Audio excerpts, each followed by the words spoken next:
Si chiamava Vincenzo Somma, aveva solo 21 anni e lavorava come pizzaiolo insieme al padre nella pizzeria da sport di famiglia La Margherita da Mimmo a Vigardolo di Monticello Conteotto in via San Floriano. Questa mattina la tragedia nella loro casa di Vigardolo in via Cavour.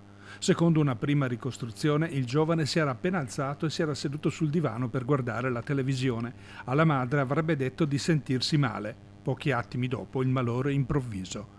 Immediata la chiamata ai soccorsi. Sul posto sono intervenuti i sanitari del SUEM 118 e, vista la gravità della situazione, è stato fatto alzare in volo da Padova anche l'elisoccorso atterrato nel campo sportivo del paese.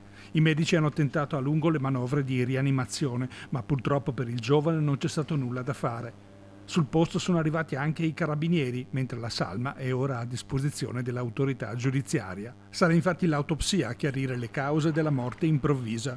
Mimmo Somma, padre del ragazzo, si trovava da parenti in Campania ed è stato raggiunto dalla terribile notizia che ha colpito profondamente la comunità di Vigardolo. Vincenzo era molto conosciuto e apprezzato in paese, lavorava accanto al padre nella pizzeria di famiglia, punto di riferimento per molti residenti. Il paese è sotto shock e si stringe attorno alla famiglia Somma per una tragedia tanto improvvisa quanto difficile da accettare.